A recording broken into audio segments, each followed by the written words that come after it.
Barry, just how you kind of went over the game with Luke. What were the points of emphasis with you guys? And yeah, we approached the Sunday like we do every other game. As far as you learn from your successes, but really, to be honest with you, the time you learn the most is from your failure, right? And so obviously the routine was the same, but the emphasis on, hey, where can we improve? What can I do to help you?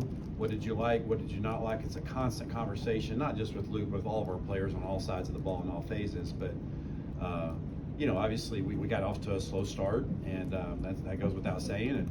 And Luke wasn't as probably as sharp as he had been in some other games. Made some really nice plays, competed really hard, like our team did in the second half. But we had some things we got corrected, and they'll help us move forward. What did you see from him in terms of how he saw the field on Saturday?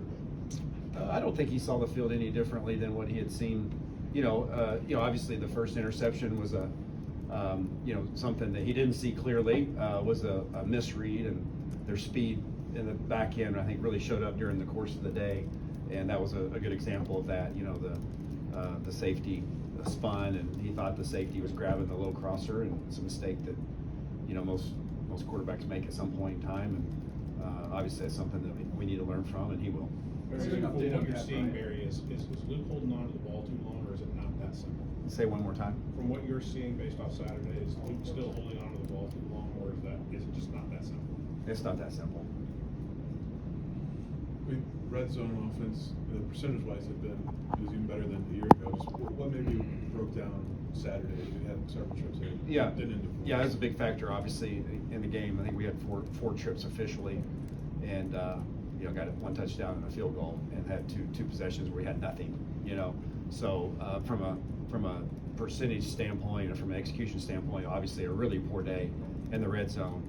And really when it comes down to it, we've got to, it starts with me, right? We got to call a little bit better, and we got to have a heightened sense of execution when the field gets compressed against a good team, fast teams like we're going to see and play the rest of the season. Like those little inches, those little yards, the fits, the angles, the executions become at a heightened importance, and we have executed fairly well down there throughout the year, but yesterday or Saturday we did not, and that's something we set back and evaluate as a staff and as a team. Coach, what's the challenge when you don't have room to really work? Right? Yeah, it's so compact. Yeah, the challenge is just what you said, right? The safeties aren't as deep. The coverage doesn't have to defend as much as the field, so everything gets very restricted, and execution becomes a premium there in those moments. Your steps, your angles, the fits, the reads, the routes, the spacings, all those things is what makes good execution in the red zone possible. And we had moments where that wasn't present. What's unique about the Minnesota defense? And is it a similar scout to anybody else that you've played this year so far? No, not really. It's a little bit different than what we've, obviously there's only so many down linemen you can have. It's a 3-down team or a 4-down team, and this is a primarily a 4-down team. A new coordinator, similar tree than what they've been previously running, but it's got a very different feel and flavor from what it has the previous 2 years that I was here going against Minnesota. The structure and the infrastructure is certainly the same. I think they're playing at a really high level. You can tell they're playing with a lot of confidence. They know their scheme very well, and again, not to sound like a broken record, but a lot of respect for what they do and how they're doing it, and it'll create another real challenge for us. Coach, can you assess Aiden Lockery to this point, and also, do you like him better on inside runs? I had somebody write me and say, seems to run inside the line, seems like it can be better on the outside.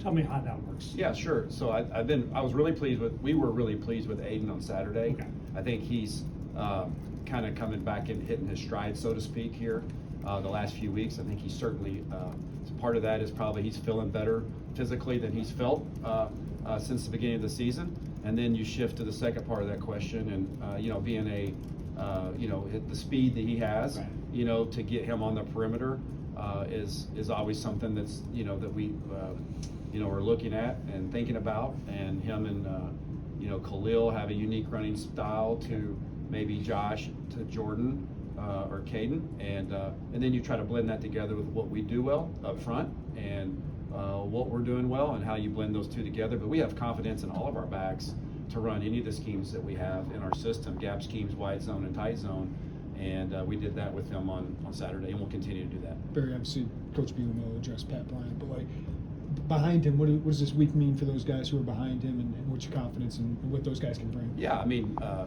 we feel good about we talked about that. We've had a lot of different guys show up. You got Malik continues to get game experience, and Colin and Hank have been playing a lot more football, and Alex Kapka Jones practices really well. He hadn't been on the field lately, but he continues to work hard and to be somebody that we trust wholeheartedly about not just knowing what the offense is, but to get in there and play at a high level, at a Big Ten level. And so, between that concoction of guys and moving around, we feel like we'll be fine there. Obviously, we prefer to play with everybody that we have at full strength, but that's part of football, and we'll see how obviously see how the week goes. But as far as the next man up mentality, that's what it is this time of year in Big Ten football, and I think our guys understand that at all positions. Sorry, this is elementary. Can you walk us through how the protection on the line is kind of laid out? Like Josh said, he wears a good deal of that responsibility, but how much comes in from the sideline in terms of? Oh yeah, well we obviously have a call, Sure, that right. we send in, and then usually most teams have the quarterback or the center have the ability to manipulate the protection based on the front and the front structure, and so just a generic overview of that is we send a call in, and then we have multiple guys at both levels, quarterback and center, that have the ability to manipulate that based on what is the best way to set that based on the infrastructure of the defense. So it's really that simple. How much confidence do you have in receivers kind of knowing all three spots in a sense, like Yeah. being able to rotate them in and out, not only on the field but in certain XYZ spots? Yeah, really do. I have a high level of confidence, and particularly the guys that have played the bulk of the season, and then Malik's kind of got to the point where he's able to go to both sides of the ball for us, and so yeah, that's a really nice thing, and we try to cross train those guys as much as we can, and the way the offense works is they end up usually kind of being left and right to some degree, and they end up sorting out at some point in time, end up playing in the slot just by formation, and so I think they're all comfortable. It adds a great deal of flexibility for us. Does it seem like what you just described maybe as a Colin Dixon, where you get him on the field in the slot, but he also can play outside if you need him to? Is that accurate? Yeah, he popped in there the other day, I Sure. believe, a few plays on the perimeter. We have ways to manipulate the formations, obviously, where if you could be the slot, but you would, to the naked eye, you would look like he's playing on the perimeter, if that makes sense, so it's really just kind of about, who's on the field and how you call the formation to get people to where that you would want them to be, or to emphasize maybe a certain skill set. Do- Get the do- with impression the- that from a morale perspective, the guys have pushed Saturday in the past. We talked at length about that yesterday. We spent the first part of yesterday of reviewing and learning and taking that moment that, obviously all the things that we did, there was a lot of really good things that happened during the game on Saturday, but as we all know, in an outcome like that, there was a lot of things that weren't up to par, or that we have to be better at to be able to put our best foot forward and win this game on Saturday. And so we wanted to teach off of that, emphasize that, coaches included, and then go have dinner, and then literally let's turn the page, right? Let's turn the page to this opponent that's coming up, who's a really good football team, and it's a really big game for us on Saturday here. So I thought our guys did a nice job of embracing the corrections, absorbing the corrections, and then turning the page, and then obviously today's their off day, and so when we get back in here tomorrow, we'll hit the ground running as we fully turn the page to our prep for Minnesota. Along those lines, would you say Luke Allmeyer is more equipped this year to respond to that kind of adversities from a mental standpoint? Yeah, I would think so. I know so. I mean, he's a more mature player, a more complete player than he was this time last year, and every experience he's had, home, road, win, loss, good game, bad game, you learn from, and he certainly approaches it like that, and he's more comfortable in his role and what he's doing, and so I feel very confident he'll bounce back and continue to lead our football team in the way that he has, and put his best foot forward in our preparation this week, and he'll have to play well on Saturday against a really good defense. It feels like the run game has been a positive the last Yep. couple of weeks. What are you getting from that committee and just that entire operation